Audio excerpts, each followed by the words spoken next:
I now declare this meeting of May 27, 2020 of the Clermont County Board of Commissioners duly open.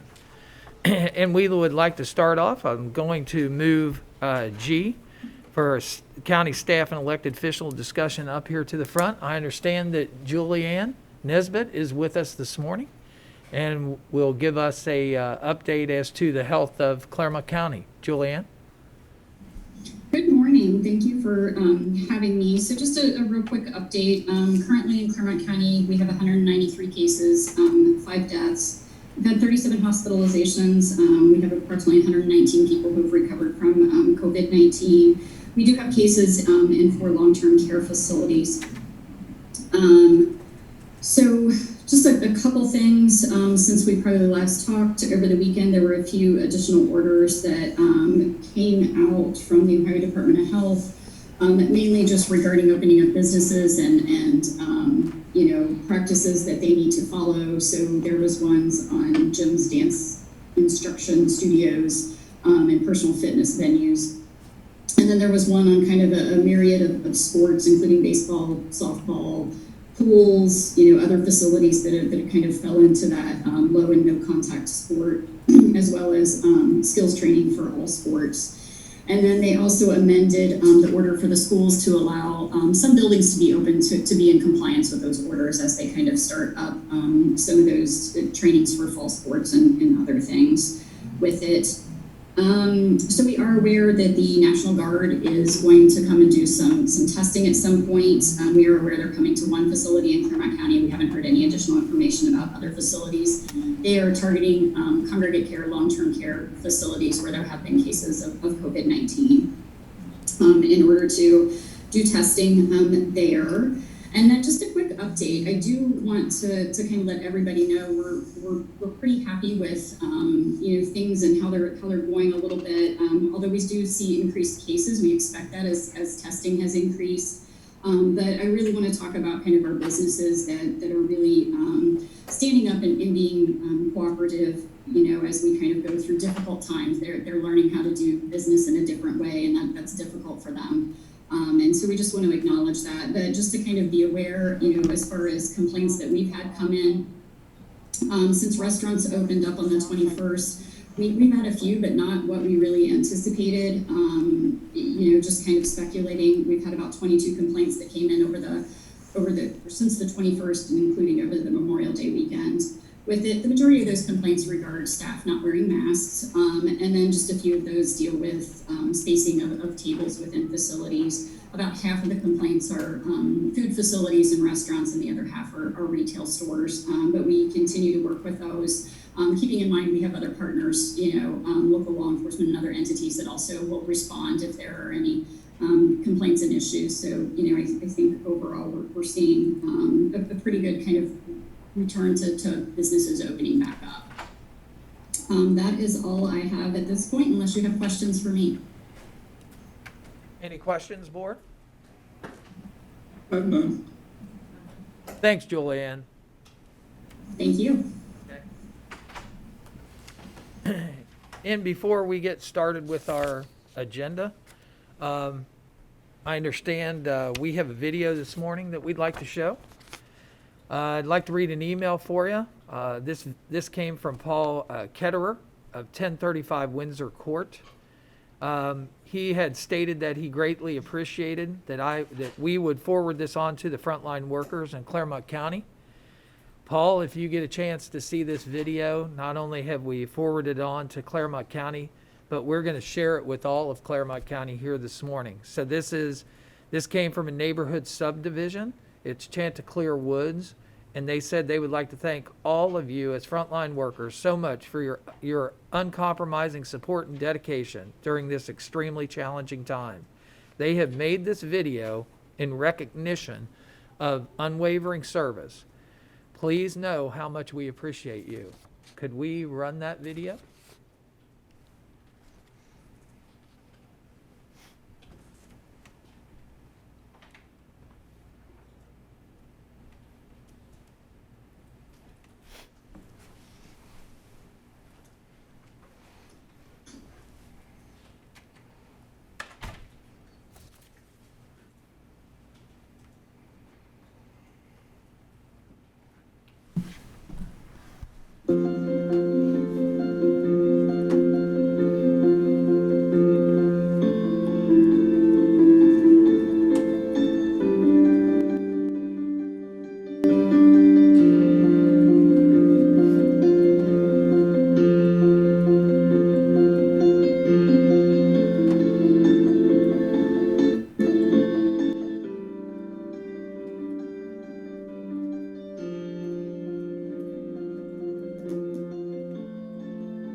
Little carryover there.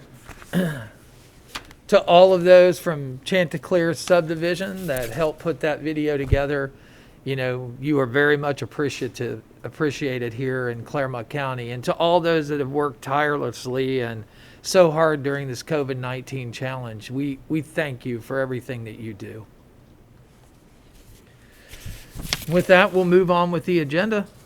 B, approval of regular session minutes of 5/20/2020. Board, you've had the draft regular session minutes, had the opportunity to review them. Do I have a motion to approve the 5/20/2020 regular session minutes? I'll second. Been moved and received a second. Roll call, Judy. Humphrey. Corcoran. Yes. Hannah. Yes. We'll move to C, Department of Community and Economic Development. Sherry Samar is here with us this morning. She's our grants coordinator, and she's going to talk to us about the Clermont County Development Block Grant Program. Sherry, thanks for being here this morning.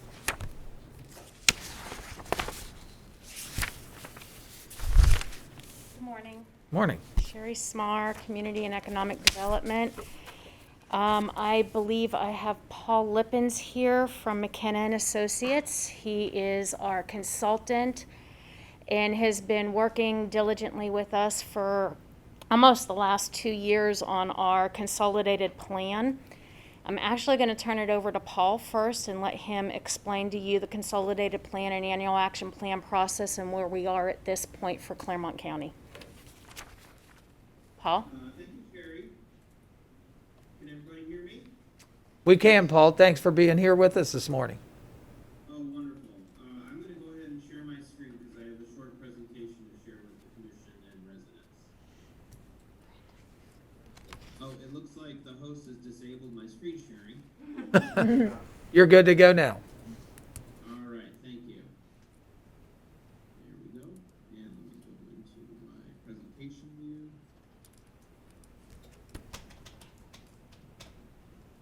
Try that again. I gotta go into presentation view first, I believe.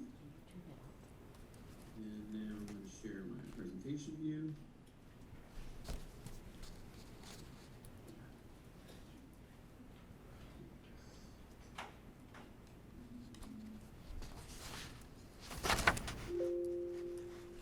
Let's see. It's up there. Am I sharing? Yes. We're seeing public hearing number 1, 2020 to 2024 consolidated plan. Oh yes, I think I shared the wrong screen though.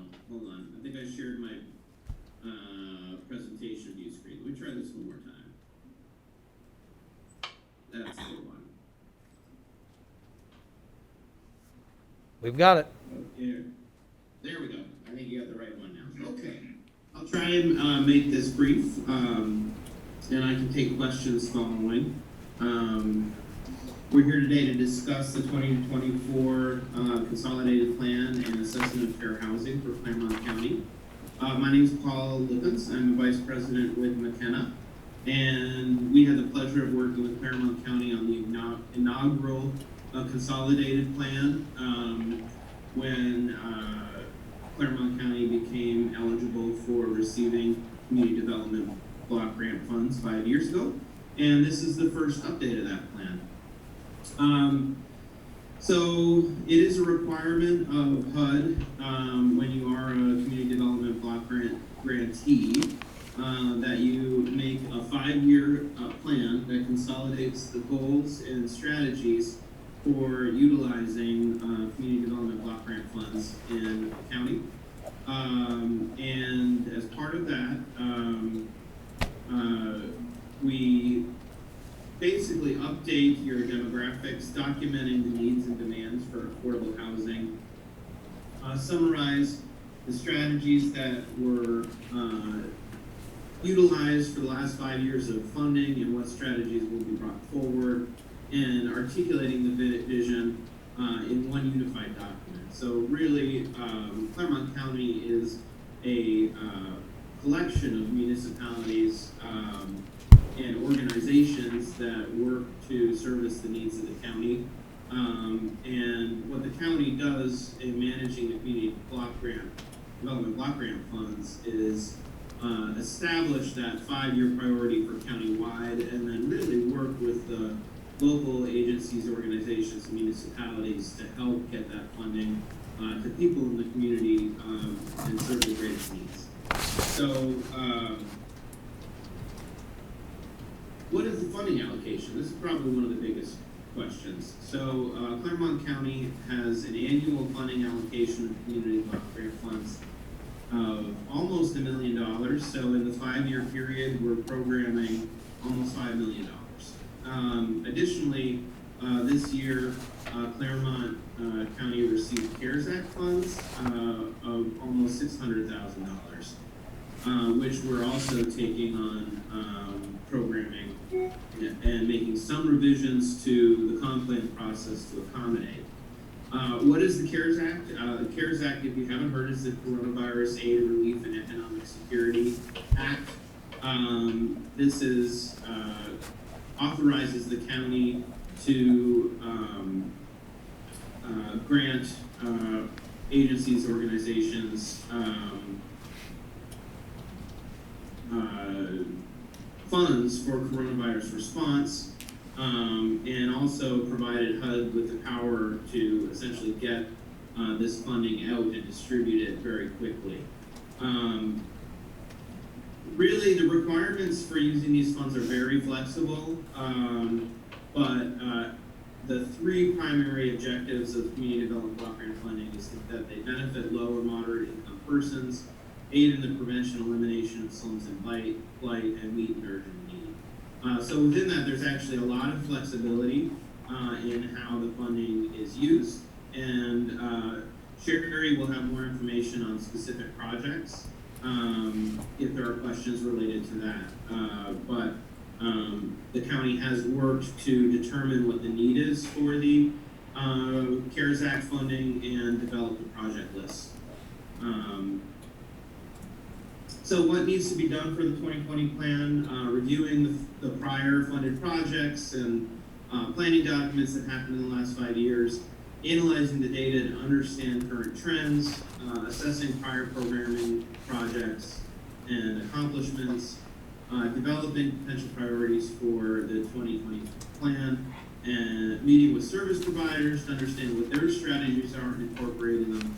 And then one kind of important update based on our current pandemic response and the CARES Act authorization for HUD, we've been recommended to update the citizen participation plan to include things like online meetings during emergencies, like we're doing today, and then accepting comments via email, voice messaging, snail mail, and the like. So we are making some updates to the citizen participation plan. As far as the 2020 to 2024 Consolidated Plan objectives, in our public outreach, we really confirmed and reaffirmed the objectives that were included in the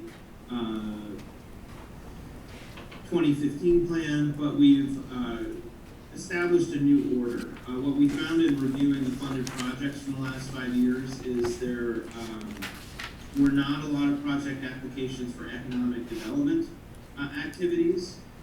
So that, which was the #1 priority in the 20 or objective and priority need in the 2015 plan, we've moved to the bottom of the list because the county just didn't receive many applications or fund many projects in that group. So increasing quality affordable rental housing, increasing the quality and affordability of owner-occupied housing, addressing the needs of homeless and at-risk families, providing and expanding human services, improving public facilities and infrastructure, and enhancing economic development activities and training opportunities. Within that, there are a lot of buckets of eligible activities and priority needs that the community development block grant funding can fund, and this list of priority needs kind of represents those areas of eligible activities. So each project that gets funded in the county really has to address one of these things. And but you'll see that this list kind of covers a lot of different types of projects. So you see a lot of housing activities. The money is directed for low-income people and addressing housing needs, from rehabilitation to providing emergency housing, housing rehabilitation for owners and renters, accessibility improvements to housing, for instance, for retrofitting housing for people as they age, transportation services, job training.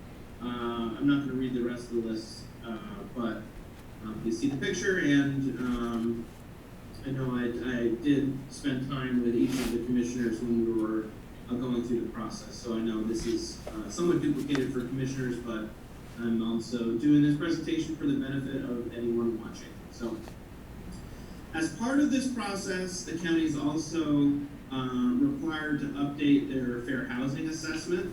The fair housing assessment is a requirement of the Housing and Urban Development Department. It identifies barriers to quality, affordable housing, and allows communities to strategize ways to increase access to fair housing. So what is the assessment of fair housing process? Again, we have to evaluate the data to make sure that if there are concentrations of poverty, racial, ethnicity, and minorities, people with limited English proficiencies, that we understand and address the needs of those populations. That the assessment of conditions affecting fair housing choice for all people is equitable.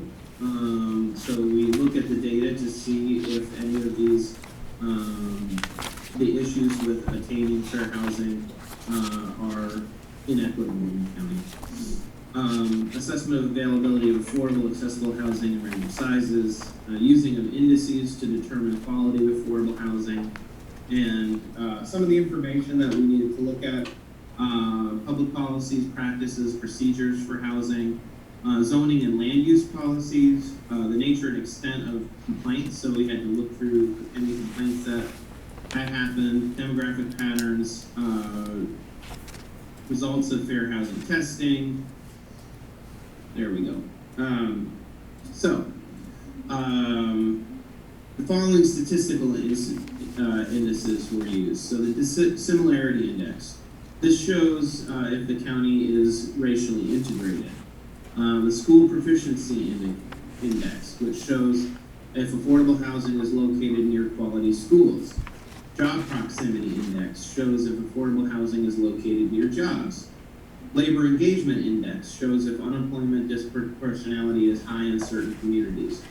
Transit proximity index shows if it is possible to get around without a car in certain communities.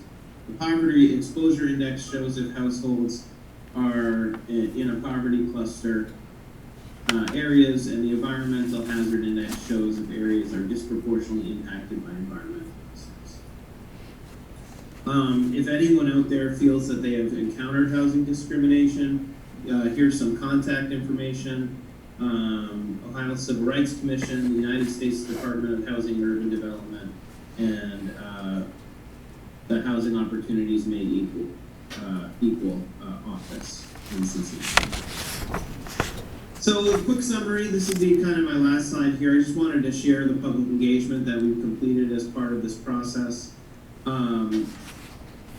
Back in February of last year, we held our first focus group with the Housing Advisory Committee, which includes a lot of people working to create fair housing in the county. And what we worked on in that first meeting was revisiting our goals, our priority needs, and specifically related to housing and public services. On September 17th, we held a focus group with local municipal officials, and we again offered a focus group with local municipal officials on the 18th. Those were focused on public facilities and infrastructure. We held two just to provide additional flexibility and making sure we had times that people could come. On August 20th, in 2019, we held our first open house. We held a second open house in September, on September 17th. As I mentioned, we met with each of the Board of Commissioners to understand their priorities and to share some of what we had heard from the other public engagement that we conducted. We did complete an online survey during the time period as well to provide an additional opportunity for people to participate. And then today is our public hearing number 1. So our citizen participation plan requires 2 public hearings. This is one of those public hearings. Following our meeting today, on June 4th, we will be posting the full plan on the website for comments. And between June 4 and June 8, we'll be holding a public review period to accept comments on the consolidated plan. On June 10th, we will be back presenting and asking at that time for the board to adopt the plan. And that will be our public hearing number 2. I put in here we plan to submit on June 26th. I believe we have till August 1st to actually submit, but I believe after our public hearing in early June, a couple weeks should be enough time for us to incorporate any comments that we hear during that time and submit to HUD. So that would be the goal. I'm going to turn it back over to Sherry, who may have more information on projects if the commission would like to hear about that. But otherwise, I'm also here for questions. So thank you very much. I appreciate it. And I'm going to turn over the screen. Thank you, Paul. I'm just going to make 2 corrections. HUD no longer requires us to have official public hearings. We are allowed to have public meetings as long as they're televised and the public has knowledge prior to the meeting, which is our agendas on Fridays, knowing that it's going to be on the agenda. So our meeting today and our June 10th meeting are advertised as public meetings in commissioner session since they are televised. Thank you, Sherry. You're welcome. Just wanted to clarify that. So if you could put up the slides that I provided.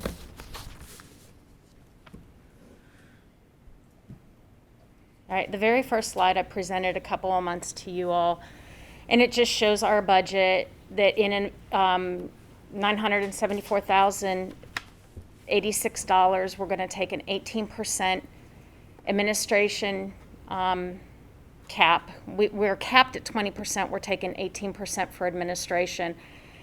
For the regular CDBG dollars, which this is our 2020 original block grant dollars, we are capped at a 15% public service cap. So we can only have public service up to 15% in our CDBG 2020 allocation. And so our 15% would be $146,113 if we capped it at the 15%. The projects listed are all of the projects that we received applications for, and their scoring through our scoring mechanism. And if you would see that if we would fund all of the projects, that we would be $511,772 over budget. So I'm going to go to the second slide. This is actually our recommendation for funding, and there is a deficit of $103,613, and I will explain that as we go. We have our CDB allocation of $974,086. We have program income of $15,430. That program income is from projects that we have done for CDBG, even when we had state dollars, that were typically down payment assistant programs or septic rehab system programs, that when we do these specific projects, there's a time period where that depreciates, and if the homeowner sells the home prior to that depreciation, they have to pay back the difference from that loan. So that's what the program income is from. Then we have prior year projects for 2015, 2016, and 2019 that we were not able to complete for one reason or another. The 2019 project was the Village of Amelia, which dissolved, and the township that took on that sector wished not to take on that project. So with that, we have $184,000 roughly of allocated funds that were projects that we could not complete. Now, we've already identified 2 projects that have been previously approved in the amount of $72,475. So that will give us almost $112,000 in income or in allocations for projects. So it's my recommendation that we use that $112,000 and fund 2 additional projects this year, and we'll still have a little over $23,000 that we will actually be allowed, since it's program income and we've not met our cap, that we could use for additional services for our CARES Act if we need. So that could give us an additional $23,000, almost $24,000. If you'll notice on the slide, we have objectives that we have to meet through HUD, and the more objectives that we meet, the better grade that we get when we do our reporting and get our reporting's called a caper, and then we get our letter back saying that we've met our goals and objectives, and they agree that we're doing well here in Clermont County, and then, you know, our caper act will determine whether we get funding the final year, the next year or not. The one objective that we've always had problems meeting is the economic development training program, mainly because we have our own economic development program here with its own funding. And with our training, we have the chamber that does a lot of training, and so people have really not applied for training. Now, 2 projects that are being recommended for funding is the turn lane in Owensville and the Charles Snyder turn lane. Both of those turn lanes are indicated in their applications that they're requesting it because they're in sites that are abandoned, that they have potential developers that would develop those areas if they had better traffic patterns. So while we cannot code it as an economic development program, because we're not building those buildings, we're not bringing the people in, we're not doing training, one of the things that this will help with those communities is it will help with economic development within those communities. I know that Owensville has a company that is willing to buy up all of the property. They're planning on putting in a few things in that area, but they were stating without having a better traffic pattern, they did not want that location. So the Village of Owensville U.S. turn lane, the Goshen Township Charles Snyder Road turn lane, that is for better access on 28. Franklin Township is requesting assistance with their community building improvements. Village of New Richmond and Batavia Township are both projects that would be able to be added if we reallocate those funds for 2020. Village of New Richmond is August Street improvements, that is street improvements, that is sewage improvements, sidewalk improvements. And then the Batavia Township, they have a maintenance facility that they acquired when Amelia Village that has dissolved, and they need assistance with bringing it back up to code. So this would be code enforcements on this building so that it could be used for the village maintenance. And then we have our people working cooperatively, which is our homeowner repairs, our housing opportunities made equal, which is required by HUD, that is our fair housing assistance. And then our drug and alcohol assistance with CASC and our septic rehab sewer connects. That's our septic rehab program, which helps with failing sewer systems in the community. So this is what we're recommended for inclusion in our consolidated and our annual action plan. Yes, ma'am. Sherry, just, I don't know if you would even know this, but on that Charles Snyder and Goshen turn lane, Yes. I'm assuming that's a northbound turn lane on 28. Is there anything in future at all for a light there at that, if you would? They are actually going, that whole entire project includes moving of lights, moving of stop signs. Okay. It's very entailed, but unfortunately with the submission of our applications, we're required so many characters. Okay. So we shrink it down, and then in the description, we put what the whole thing Great, is. thank you. Claire, very is that much. location at Bryant Equipment, is that intersection? No. It's before Before that, that? but what it does is when it dead ends into 28, it's impossible to turn left to try and get down to Tractor Supply. I only know because I drive that way. But northbound, that would help going northbound, but it might It's going still, to be northbound, and then I believe that there is going to be an additional turn lane on 28. that Okay. is going to, it's going to be widened and restriped to go into the proposed subdivision. and where's that, do you know, on the, it doesn't matter, but anyway. Just as long as they extend that, I understand. Off the top of my head, I don't remember the name of the proposed subdivision. Okay, it's but probably across the it's street. to alleviate all of that traffic, because they're going to put Yeah, in big field. 200 and somewhat more housing units. So you're going to On have. 28, Yeah, oh my God. yes. There already is a right turn lane onto Charles Snyder from State Route 28. And there, as you progress on to get to State Route 48, that, That change, yeah. that, so I'm trying to, in my mind, I Figure out live where there they're gonna put it. and utilize that. How is it you're going to modify that without either taking property or realigning that whole area?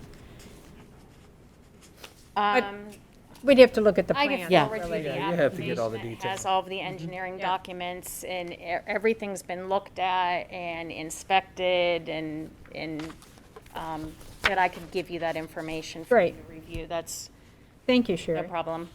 So this is what is recommended for the submission into the application, and then I'm going to go to the next slide, which reviews the CARES Act funding.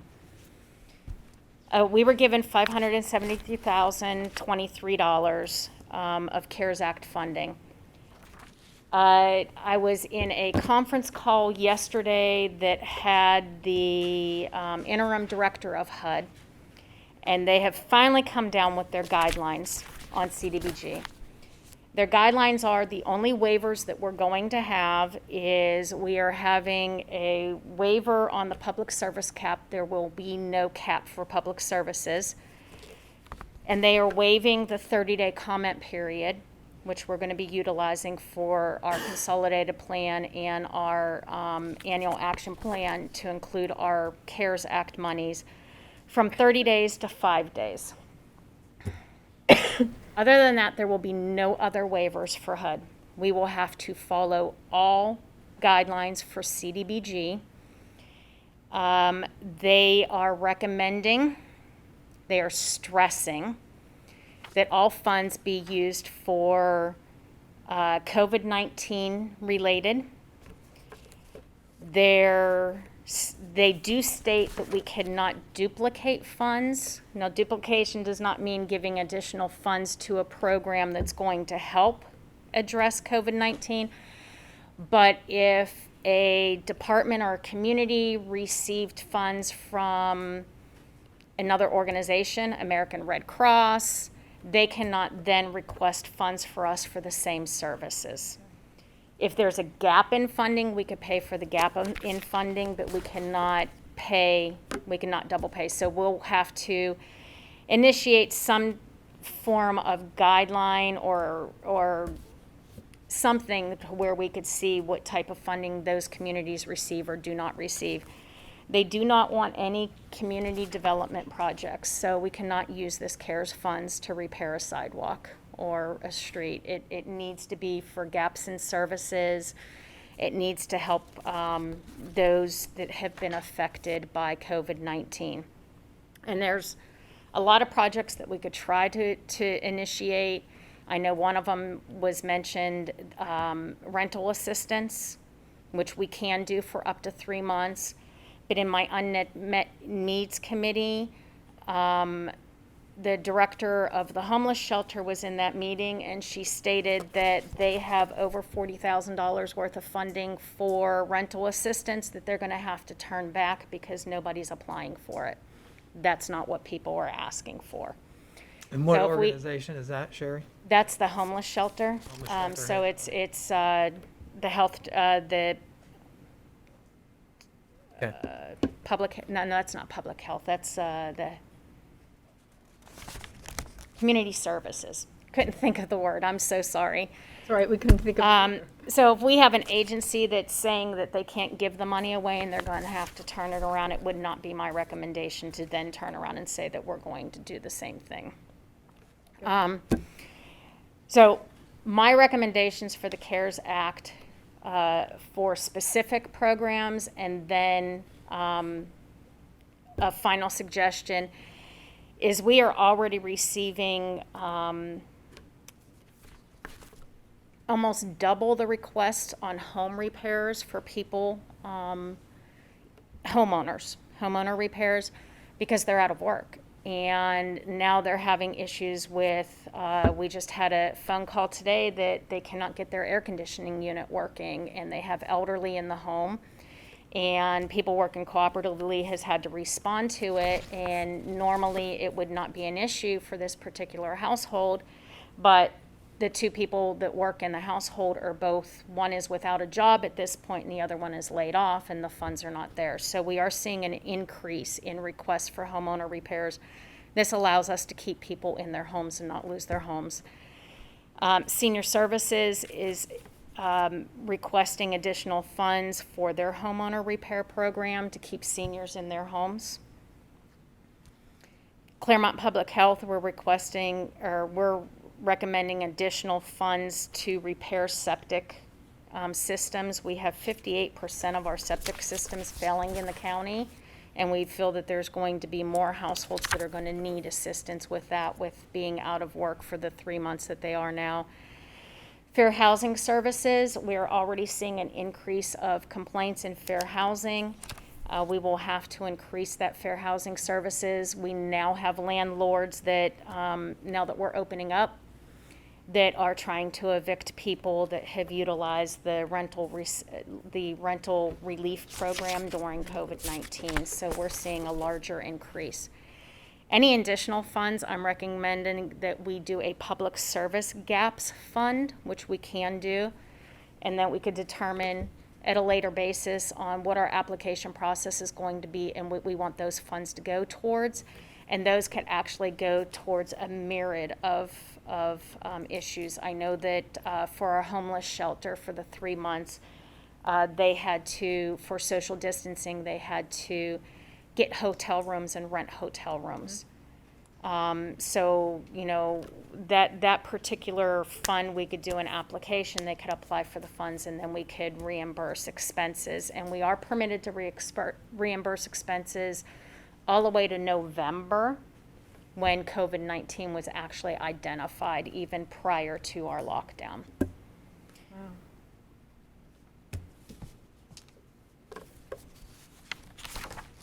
So unless there are issues or comments or discussions, we're going to go ahead with incorporating it as is in our consolidated plan. It will be advertised in the Sun that our consolidated plan and our annual action plan will be available for review beginning May 4th. Or, sorry, June 4th. Why I hit May, why I wrote May, I don't know. I want to repeat May. June 4th and ending June 8th at 4:30 p.m. That's our 5-day comment period. We will have the plan available for email. We'll reduce it to email. We will have it posted on the community development webpage. And since we will be in office at that point, I will have a hard copy available to be viewed. I could actually have it in the hallway It doesn't have to be in the office, and people can come and view. We'll accept comments via email, voicemail, written letter until that point, and then we will be before the board on the 10th of the month for adoption of the plan and to pass the resolutions to allow the president of the board to sign all paperwork according to the plan. Thank you.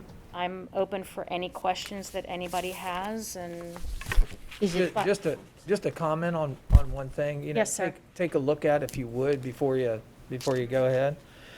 The $100,000 additional to the Clermont County Public Health for septic rehab. yes, Since I sit on that board, they have a difficult time spending the money that's allocated already, and many times that carries over for the 2-year period. And the reason being is because subcontractors are just not available in Clermont County to do these septic rehabs. And so therefore, what they do is when they have new installations, they're always jumping on the new installations all summer long. And only when they kind of run out of new installations, they'll fall back to rehab, because rehab is difficult, as we all know, to get that done. So typically, we have a hard time, and I think you know that, we have a hard time committing those dollars and actually getting septic rehabs in place. So just a question, and I don't know if there's anything that can be done with this, but we're in the middle of Wayne Township and Newtonsville, and obviously we're building a very expensive plant there for sewage treatment. And those people, 124 homeowners, are being assessed for the cost of that, even though their septic tanks have failed, and we were unable to be able to go up and do the modifications on all of those. And and you can see where I'm moving to, is it, since they would have been eligible for this program, for septic rehab, can this 100,000 that I don't think will ever in that side be able to do that, can that be appropriated to that cost for those septic rehabs? we cannot because Newtonsville refused to sign an agreement with the community, so they're not eligible for any projects. But now Newtonsville is gone, and this falls under Wayne Township. And that's, see what I mean? Just check, that's all I'm asking. there's also the issue of using any kind of dollars like that towards an assessment. And this is also CARES Act funding, which has to be used for service gaps due to COVID-19. Okay, So I talked to Septic Rehab. Their comment was they would be able to spend the money, but they would not be heartbroken if they did not receive the money. that's all. So we can turn around and say we're not going to do the septic rehab for the CARES Act and put that additional 100,000 into the public service gap funds for application purposes. Because we do have 2 years to define the need for these funds. And I don't want to starve the septic rehab, No, but I no. just don't think they're going to get to it. And They would so- not be upset about it. And so that might be a good thing to do, is to move that from there to the 285 and just up that to 385 so you have it for use. Yes, ma'am. My question was, when you mentioned the dates, are they 5 consecutive dates?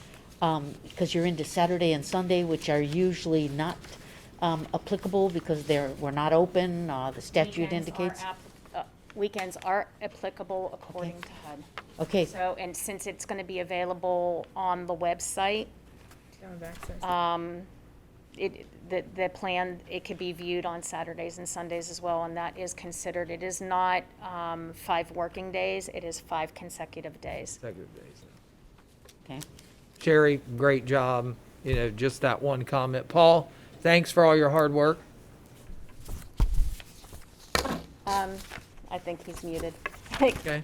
There you go, you got it, And you got then, it. we will be back here on the 10th. I will email each one of you the draft plan.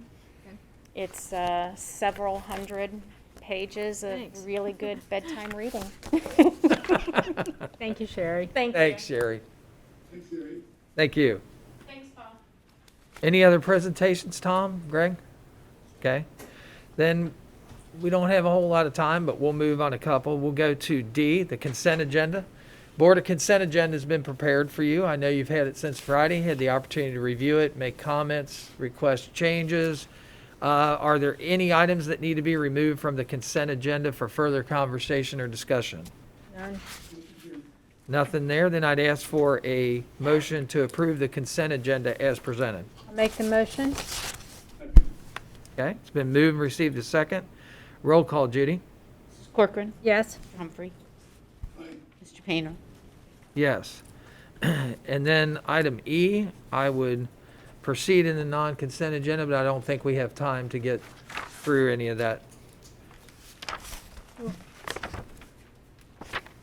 Since are we gonna go to public at 11? Is that right? We've got a few minutes, maybe we can get Yeah.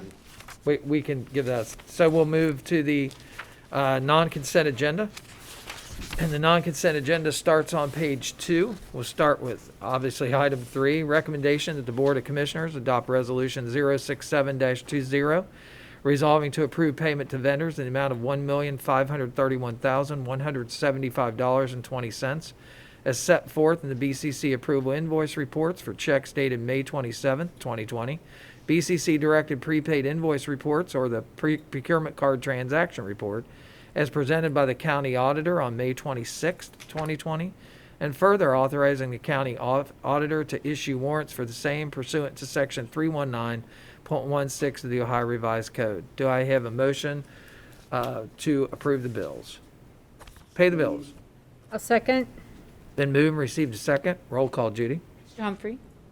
Mrs. Corcoran. Yes. Mr. Painter. Yes. Item number 4. Good morning. Connie Tibbetts, the Department of Job and Family Services. Item number 4 is the recommendation of Thomas J. Heigl, County Administrator, to authorize Timothy Dick, the Director of the Department of Job and Family Services, to execute an Ohio Department of Job and Family Services Title 40 Child Placement Agreement and addendum thereto, consisting of amendment numbers 1 through 3, by and between the County of Clermont, Ohio, and Belmont Pines Hospital and Residential Treatment Center located in Youngstown, Ohio, for the provision of residential treatment services and special individualized program services for a specific child referred by the Department of Job and Family Services and/or Clermont County Juvenile Court at a rate of $385 per day, effective April 23rd, 2020 through April 22nd, 2021, pursuant to and in compliance with the terms and conditions specified therein, and contingent upon the receipt of a current Ohio Bureau of Workers' Compensation certificate and the release of the required purchase order, therefore, in concert with requisition number 284-00, dated April 27, 2020, relative thereto. Board, you've heard the reading of item number 4. Do I have a motion for approval? I'll make the motion. And moved and received a second. Any further conversation or discussion? Roll call, Judy. Mrs. Corcoran. Yes. Mr. Humphrey. Mr. Painter. Yes. Item number 5. Good morning, I'm Lyle Bloom, Director with Clermont County Water Resource Department, and item number 5 is a recommendation to reject the sole bid received on April 23rd, 2020, for project number 6402-62008, relative to the collection system rehabilitation 2019 project located in Lyman Township. Inasmuch as the sole bid exceeded the engineer's estimate of construction of more than 10%, pursuant to and in compliance with section 153 of the Ohio Revised Code. And second, to adopt resolution number 068-20, resolving to amend resolution 041-20 that was adopted by the board on March 25th, 2020, which determined to make improvements relative to the construction, operation, and maintenance of the project, and determined to make the aforestated improvements as set forth in the revised Exhibit A, which is attached thereto and made a part thereof, and to proceed therewith in accordance with the revised detailed plans, specifications, and estimates of cost and financing, as herein ratified and confirmed. And third, to approve the request to re-advertise for bids for the project pursuant to and in compliance with the revised plans and specifications, and to authorize the clerk of the board to place legal notice in the newspaper of general circulation on Thursday, June 4th, 2020, schedule a non-mandatory pre-bid meeting on June 16th, 2020, at 10 a.m. with bids to be received until 2 o'clock p.m. local time on Thursday, June 25th, 2020, on the LC Board of County Commissioners, 101 East Main Street, Batavia, where they will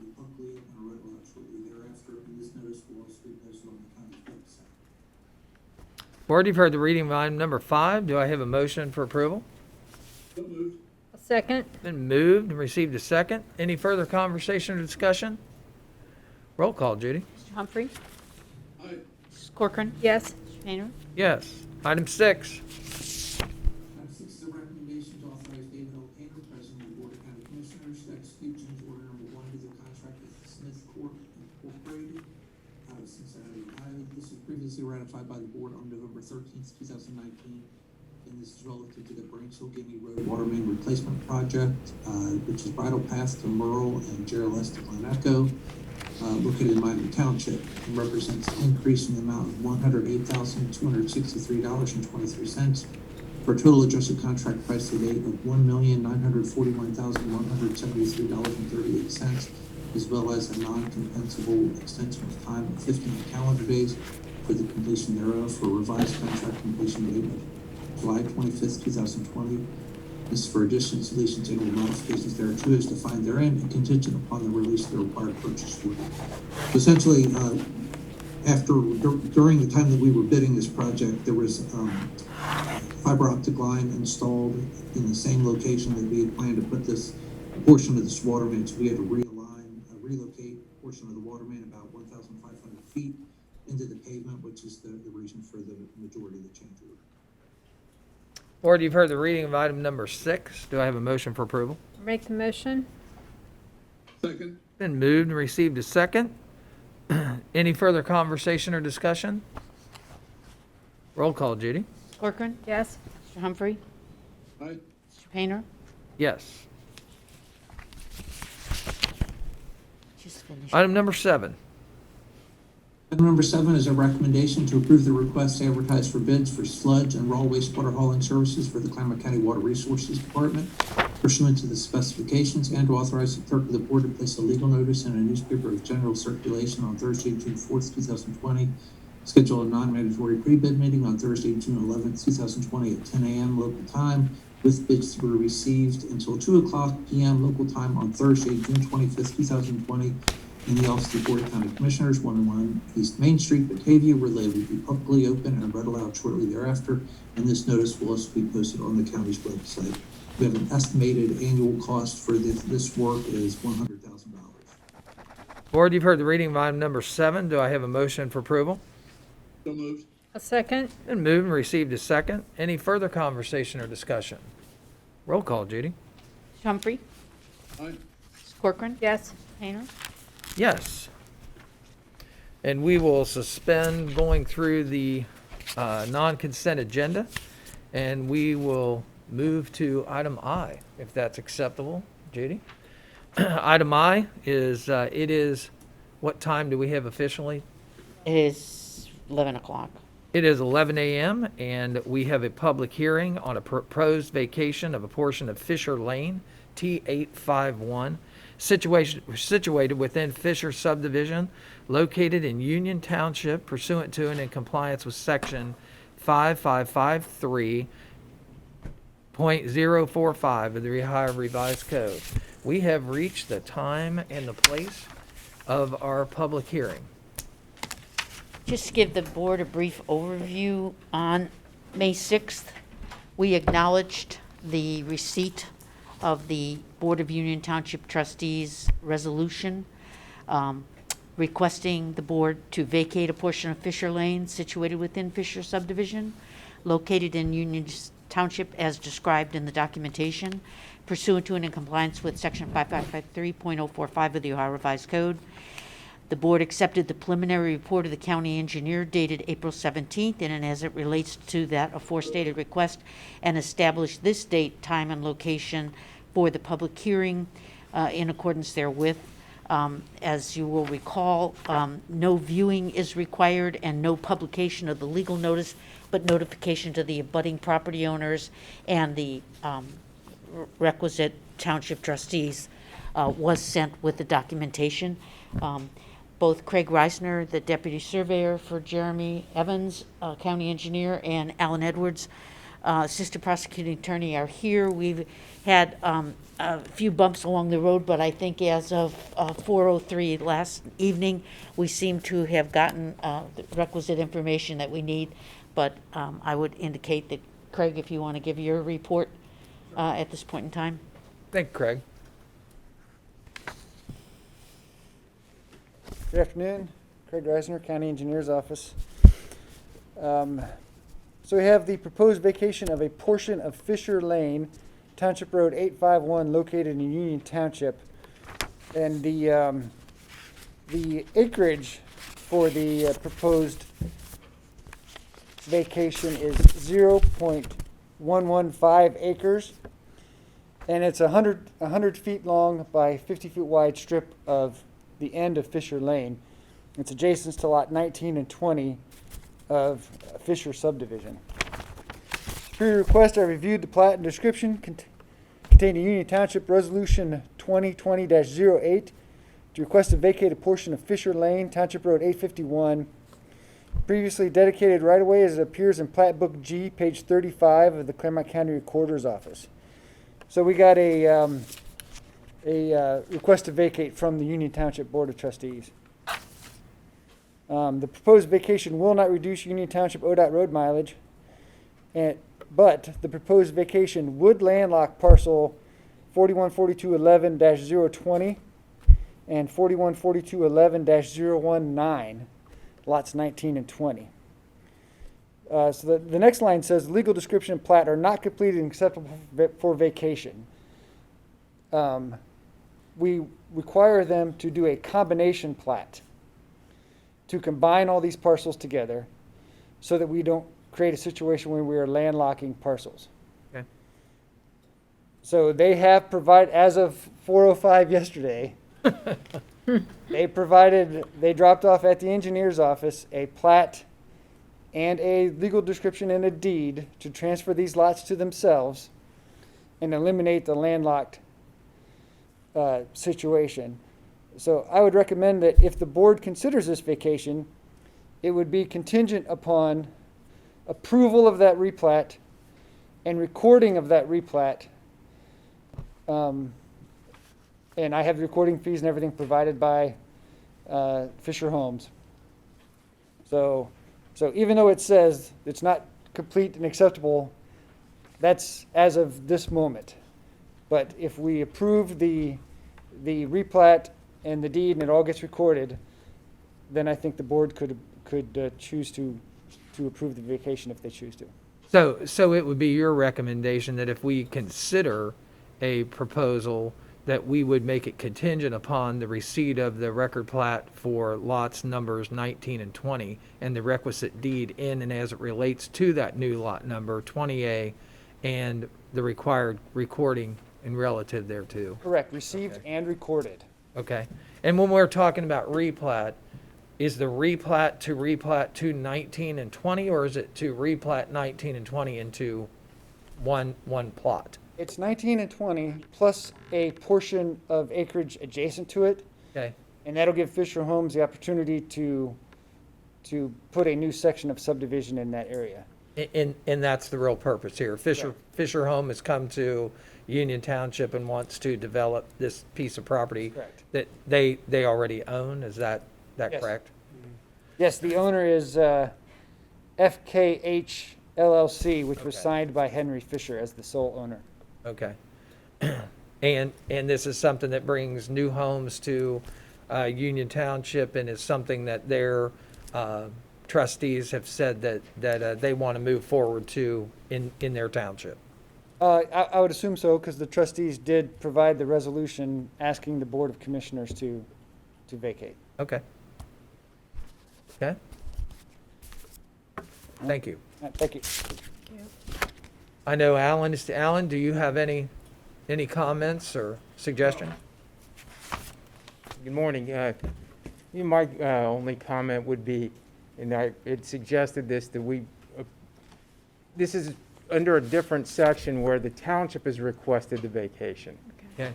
It's kind of a screwy section in my opinion, because it provides that either the board can approve it, or if they don't act, then it automatically is vacated by the action of the trustees. So my suggestion would be, as it appears that everything has been provided but has not been filed of record, that it be approved contingent upon the recording of the plat appropriately, so that there are no landlocked parcels. Okay. And, you know, from the Board of County Commissioners, I mean, this is something that the trustees want to do, and that's what, you know, the board is here for, is to assist them in the projects that they would want to do. So, understood. Thank you very much. And since we're in a public meeting, I would ask, is there anyone here in attendance that has any proponent testimony to this vacation? I'm not aware of anyone being here, but Corey Wright, the assistant. I thought planner- Tom might want to go next door just Okay. to check. Mhm. Don't want to exclude anyone that No. would have a comment or an issue.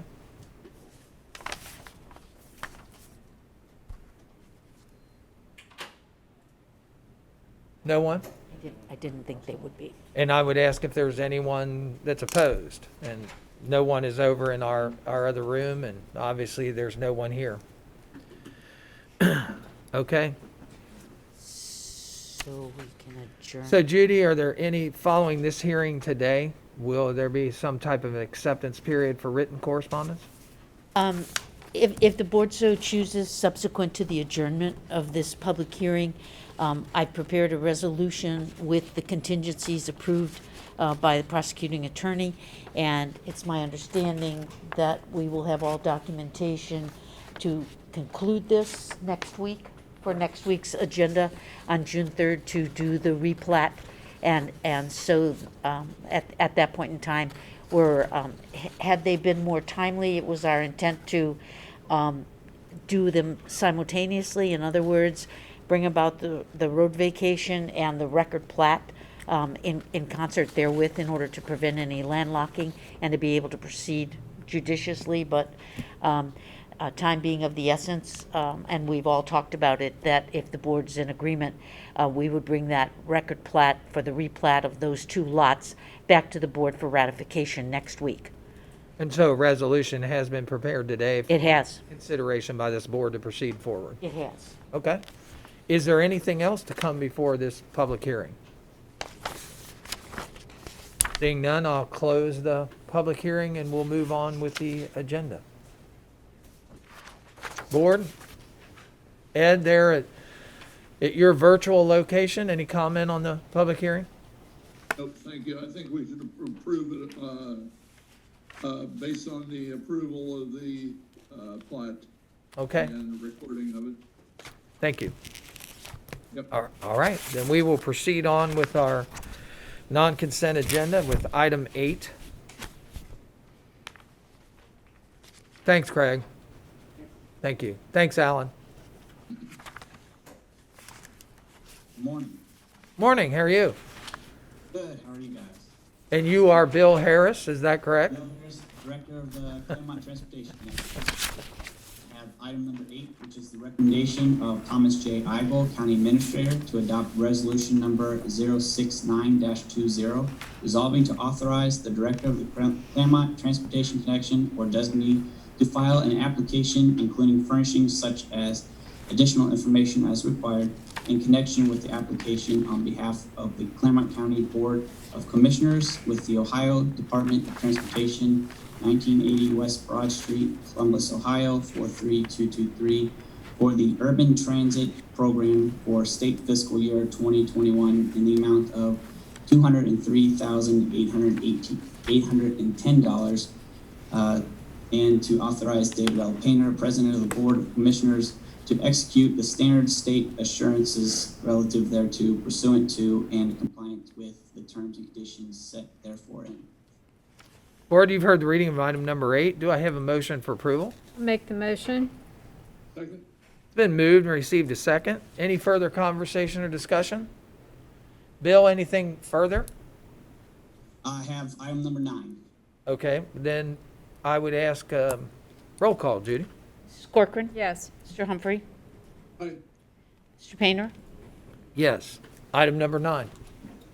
Item number 9 is the recommendation of Thomas J. Eigel, County Administrator, to adopt resolution number 070-20, resolving to authorize the Director of the Clermont Transportation Connection or designee to file an application including furnishings such as additional information as required, in connection with the application on behalf of Clermont County Board of Commissioners with the Ohio Department of Transportation, 1980 West Broad Street, Columbus, Ohio, 43223, for the Ohio Transit Partnership Program for state fiscal year 2021 in the amount of $173,215 pursuant and in compliance with the terms and conditions set forth therein.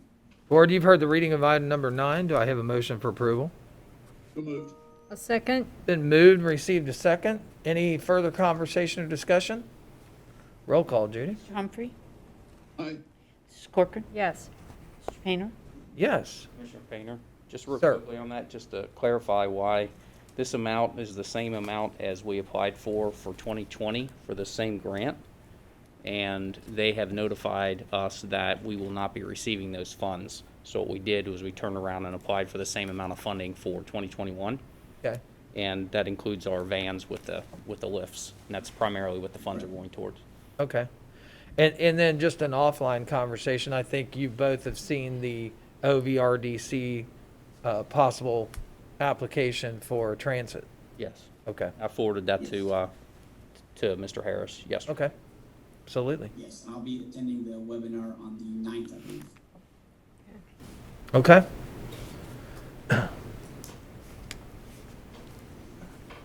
Item number 10. Good morning. Suki Sheets with the County Engineer's Office. Item did 10 vote is on a that, didn't we? recommendation to We accept voted on that, didn't we? streets into the Batavia Township Public Road System. These are streets in the Amelia Park 2 subdivision, Wooded Ridge Drive, Tall Oak Lane, and Charmely Drive. Board, you've heard the reading of item number 10. Do I have a motion for approval? I'll make the motion.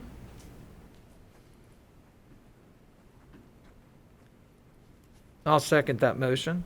I'm sorry, I had my mute on. That's okay. It's all right. That's all right. It's been moved and received a second. Anything further? Roll call, Judy. So did Mr. Humphrey second it, or did Mr. Painter second it? I heard Mr. Painter. Yeah, I second it. Mrs. Corcoran? Yes. Mr. Painter? Yes. Mr. Humphrey? Aye. Item number 11. Item 11 is a recommendation to authorize the issuance of a procurement card for Tina Pocock, an employee of the Clermont County Department of Job and Family Services, and to authorize Commissioner Painter to execute the request pursuant to and in compliance with the Clermont County procurement card policy and procedures adopted by the Board of County Commissioners on 6/22/2005 and subsequently amended on 3/28/2007 and 9/24/2014. Board, you've heard the reading of item number 11 for the issuance of a procurement card for Tina Pocock. Do I have a motion for approval? So moved. A second? Been moved and received a second. Anything further? Roll call, Judy. Mr. Humphrey? Aye. Mrs. Corcoran? Yes. Mr. Painter? Yes. Item number 12. Good morning, Mary Raines from the Office of Management and Budget. Item number 12 is the recommendation to authorize the clerk of the board to place a notice of public hearing in the Clermont Sun next Thursday, June 4th, 2020, to publish the date of June 17th, 2020 at 11 a.m. local time in the Commissioner's office here for receipt of comments relative to the 2021 tax budget. Board, you've heard the reading of item number 12. Do I have a motion for approval? Make the motion. Second. Been moved and received a second. Any further conversation or discussion? Roll call, Judy. Mrs. Corcoran? Yes. Mr. Humphrey? Aye. Mr. Painter? Yes. Thank you. Thank you. Usually at this time, Commissioner Painter, we have a budget update, but I don't know if, Mary, do you have anything additional for the budget for? There were just two items that came over since we talked this morning. I looked at the preliminary auto sales, the sales tax receipts from the state for March as compared to 2019, and we are down about 49%, which is what the statewide average is in the comparison. That's no surprise to anybody at this point. And then the other thing that was just popped up was the official Ohio Department of Job and Family Services unemployment numbers for the month of April. And Clermont County is at 14% unemployment. Wow. And that's up from 4.5% last month, Okay. or March. So that's really all that Auto sales being off, that really hurts it does. the dealerships here in Clermont County. Well, it is news, and we want to make sure that everybody has that, good or bad, and so it's out here. Hopefully they can rebound and bounce back, and people start feeling secure again and can spend their money on vehicles and RVs and all the other things that are associated with Water sales care. tax. Yep. Well, thank you, Mary. Departments have sent in their budgets. A Good. couple of them are still hanging out there, but we'll get those rolled up and hopefully have some numbers here. The June 12th is when we hope to have this ready for public inspection. Okay. Great. Thank you. Thank you. And that concludes our, Nope. there's one more? Yep. Oh, that's right. I'm sorry. Add on though, right? No, Item 13. the contract. For service. Oh, it is. Item 13. She had item 12. I'm sorry about that. Item 13. Item 13 is a recommendation to execute the extension of contract for services with Greater Cincinnati Behavioral Health Services, Inc. for the operation of a Community Alternative Sentencing Center, which we refer to as CASC, for Clermont County, pursuant to Section 307-932 of the Ohio Revised Code, previously ratified by the Board of County Commissioners on 5/30/2018, and we extended for an additional one-year term on 5/29/2019. And this represents the second of 4 additional one-year renewal options pursuant to Section 3 of the contract in an amount not to exceed $665,228, effective for the period of June 3rd, 2020 through June 2nd of 2021, with all other terms and conditions of the reference contract for services to remain in full force and effect, as well as the inclusion of a termination clause in and as it relates to the receipt of Year 3 state opioid response local project funding and the availability of funding for the CAS program due to the COVID-19 pandemic. So Commissioners, just to break down the cost of the program, it is supported through funding, as I indicated, by the State Opioid Response Grant from Mental Health and Recovery Board, and this is anticipated to be at least $281,191. And this grant covers all costs for the female program and costs for the medication-assisted treatment for male clients. And this could increase as they continue to allow more reimbursement of expenses related to methamphetamine addiction, which we've seen more and more of in the past year and a half. And then, as Sherry mentioned earlier, it's also supported through a $71,000 CDBG grant. So the total anticipated net cost to the general fund is approximately $335,735.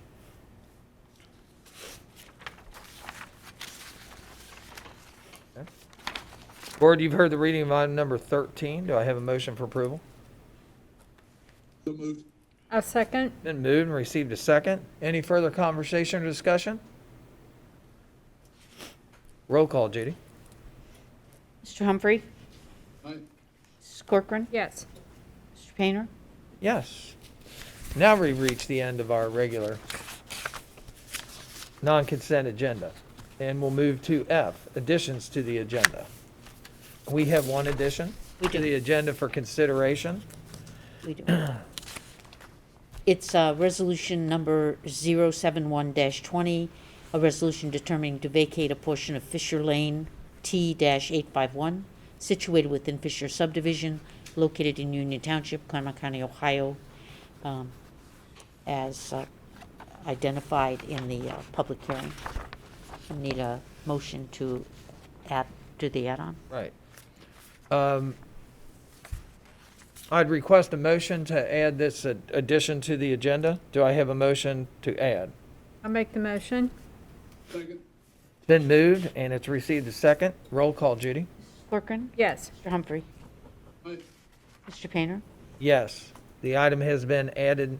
Resolution number 07120 has been added to the agenda. It's a recommendation to adopt resolution 071-20, determining to vacate a portion of Fisher Lane, identified as T851, situated within the Fisher subdivision located in Union Township, Clermont County, Ohio, as described therein pursuant to and in compliance with section 5553.045D of the Ohio Revised Code, and contingent upon, first, the receipt of the record plat for the replat of lot numbers 19 and 20. Second, the requisite deed in and as it relates to the new lot number 20A, and 3, required recording fees relative thereto. Do I have a motion for approval? So moved. A second? Been moved and received a second. Any further conversation or discussion? Roll call, Judy. Mr. Humphrey? Aye. Mrs. Corcoran? Yes. Mr. Painter? Yes. Okay.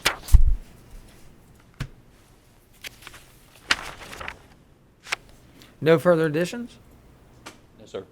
We will go on to item G, county staff, elected officials discussion. Any further county staff or elected official discussion today? Nope. No, sir. Okay, we have already had our public hearing. And I would go to H, member comments, board members. Any comments today during the meeting or anything you want to touch on? Just one comment about, right now during our crisis of going through COVID-19, let us not forget that there is a potential of child abuse cases out there and elderly abuse cases that cannot be reported by the schools, which we depend a lot upon the teachers to let us know, and those educators as to what's going on in a child's life. And people just be mindful that this is not a time to close our eyes to it, just to be aware that there are children out there and people who are in need. Thank you. And board, before I ask for, go ahead, Ed, go ahead. Stay safe. You bet. Stay safe. Wear your masks, social distance.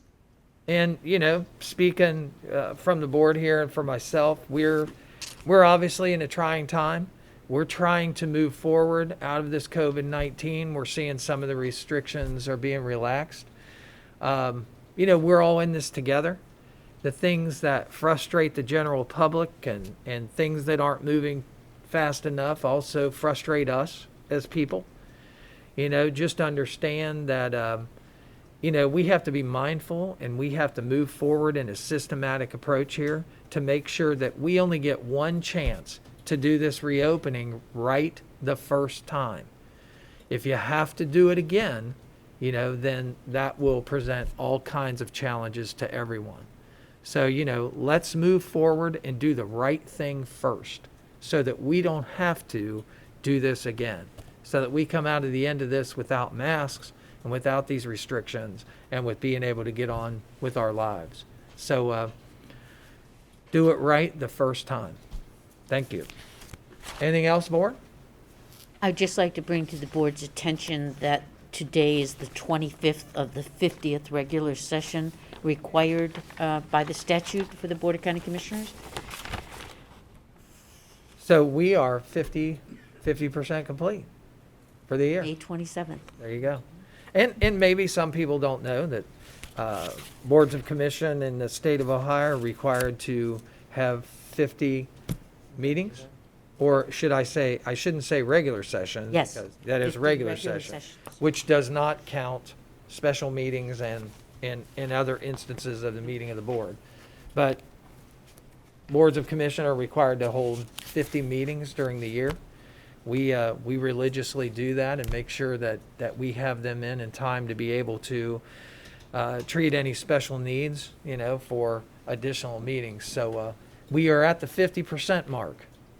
So with that, I'd ask for a motion to adjourn the meeting today. I'll make the motion. I'll second. Okay? It's been moved, and it's been moved twice and received 2 seconds. I'm going to go with Mrs. Corcoran. Yes? Anything further? Roll call, Judy. Mr. Humphrey? Aye. Mr. Painter? Yes.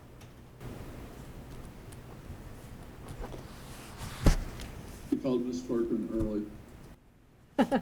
Did she call you, Claire? Yes, I she did first. She did first. Just wanted to make sure. Who's on first, right?